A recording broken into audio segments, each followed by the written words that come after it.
Shalom, salam sejahtera. Renungan malam seiman ditulis oleh Dr. Kathleen Lewijaya Kuntaraf dan Pendeta Dr. Jonathan Kuntaraf.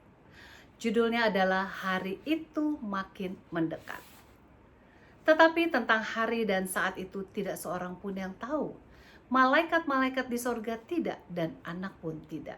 Hanya Bapa sendiri. Matius 24 ayat 36. Yesus telah berjanji bahwa ia akan kembali untuk menjemput umatnya. Kita sebagai umat Kristen percaya kepada janji Yesus tersebut dan selalu menunggu akan kedatangannya. Nah, bagaimanakah caranya kita menyediakan diri untuk kedatangan Yesus? Apakah Anda pernah punya pengalaman menunggu kedatangan teman atau famili ke rumah Anda? Makin dekat hari kedatangannya, maka makin kita merasa senang dan lakukan persiapan untuk menyambut kedatangannya, bukan?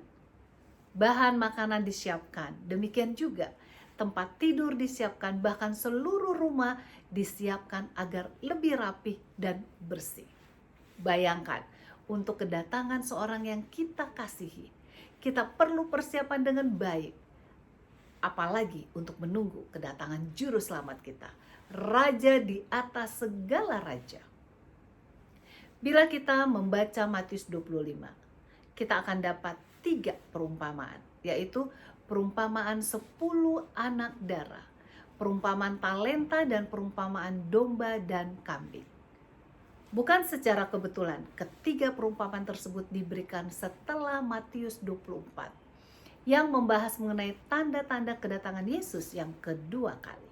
Artinya, kita dapat menyiapkan diri untuk kedatangan Yesus dengan mengikuti petunjuk dari ketiga perumpamaan penting tersebut. Perumpamaan yang pertama mengenai 10 anak darah menunjukkan perlunya Roh Kudus dalam kehidupan kita. Semoga kita dapat berikan waktu kepada Tuhan agar Ia dapat bekerja melalui Roh Kudus dalam diri kita masing-masing, sehingga kebenaran Tuhan menjadi kebenaran kita. Perumpamaan yang kedua tentang talenta, mengajak kita untuk menggunakan talenta yang Tuhan berikan kepada kita untuk pekerjaan Tuhan. Talenta tersebut bisa dalam bentuk karunia rohani, kesanggupan kita, bahkan waktu yang Tuhan berikan kepada kita. Semuanya ini sepatutnya digunakan untuk pekerjaan Tuhan. Perumpamaan yang ketiga mengenai domba dan kambing, menunjukkan perlunya kita berbuat kebaikan bagi mereka yang terhina sekalipun. Apakah itu anak yatim piatu, janda miskin, atau orang yang berkekurangan?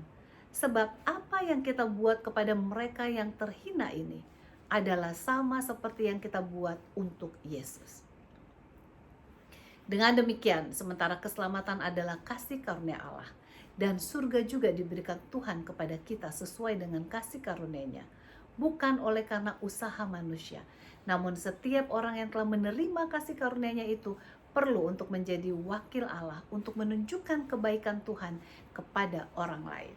Kita harus menjadi alat Tuhan agar lebih banyak manusia dapat mengenal kasih-Nya yang ajaib itu. Yesus, Juru Selamat dunia, akan datang lagi untuk menjemput kita.